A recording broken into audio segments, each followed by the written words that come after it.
Thousands of people fall for cyber scams every day, and many are afraid to admit it happened to them. But we found one group brave enough to tell their stories: our parents. They learned the hard way, so you don't have to. This is Mom Don't Click That. Welcome back, everybody, to Mom Don't Click That. We are a show about cybersecurity where we talk to cybersecurity professionals and their parents to find out about the myriad of scams and concerns lying out there on the open web. I'm talking to the Checks today. I'm so lucky to have both of them with us. Jon, why don't you start by introducing yourself? Tell us who you are and what you do.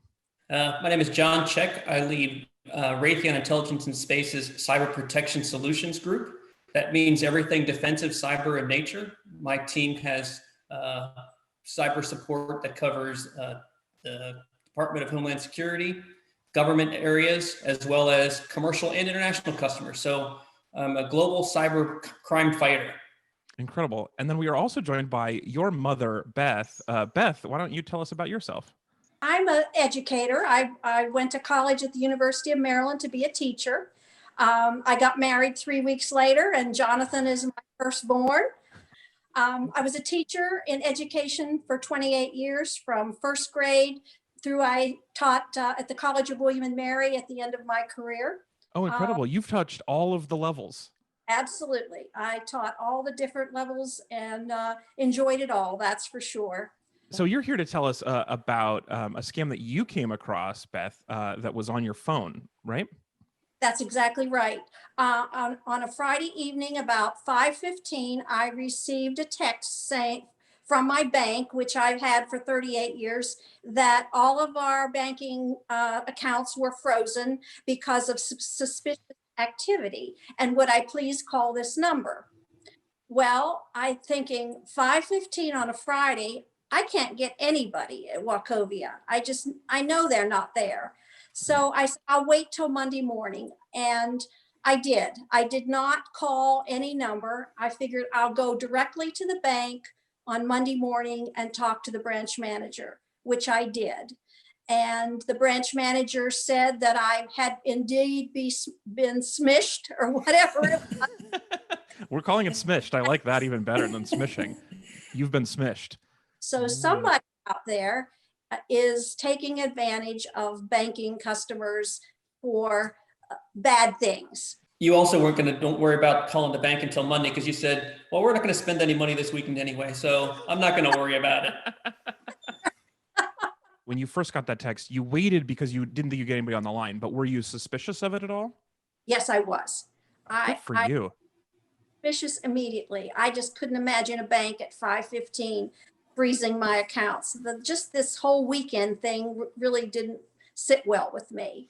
Jon, will you tell me about smishing in general? Tell me, what were they after and how common is this? It's a very common attack. So really, smishing utilizes SMS or texting to your phone and saying your bank accounts have been frozen is a very common approach.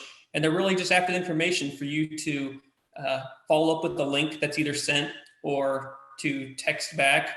Or sometimes there's the fraudulent phone numbers to call, and really they're after your typical information, your social security number, your bank account number. The bad actors are getting very targeted on how they approach these and really more sophisticated. Right, so they're combining information from different hacks to make their next attempt more effective.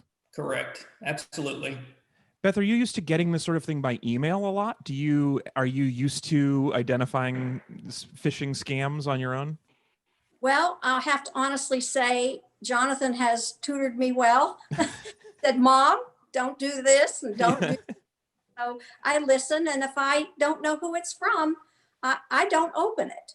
Well, that's so great. One of the things that's been a common thread here is that when you're not sure about something, we advise you to ask somebody else, is this weird? And especially if you have a cybersecurity professional in your family, you can ask them. And you didn't even need Jon's help on this one. You went straight to the source at the bank. I feel like I've been trained on what to look for in an email that makes it look suspicious. What do you look for in an SMS to check out to see if it's realistic? Well, so for me, it's kind of like my mom mentioned, if you're not expecting it, it's out of the ordinary, just go to whoever it is they say there is a website and call the number that they have and follow up directly. Never follow up on the number that's texted to you. So Jon, is this like a kid in his mom's basement who's sending out all of these texts to your mom, or is this some sort of government organization that's trying to cause havoc? What level of sophistication is this? How big are these operations?